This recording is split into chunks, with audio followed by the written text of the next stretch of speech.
എന്താണ് താങ്കൾ നോക്കുന്നത്? താങ്കളുടെ എന്താണ് അച്ചു മോഷ്ടിച്ചത്?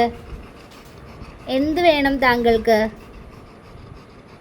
ആരോടാണ് താങ്കൾ പരാതി പറയുന്നത്? തരില്ല തരില്ല. ഞാനത് ഓൻ്റെ അടുത്തുനിന്ന് എങ്ങനെ എടുത്തതാ?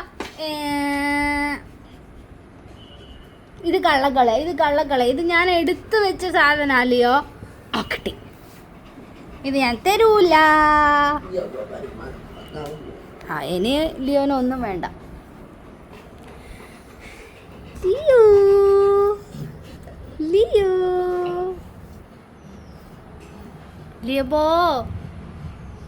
വാ, നമുക്ക് കളിക്കാം. വാ ലിയോ, വാ ലിയോ, എൻ്റെ കൂടെ വാ ലിയോ, കളിക്കാം. വാ ലിയോ, വാ. Good bye. വേണോ ലിയോന്? വേണോ?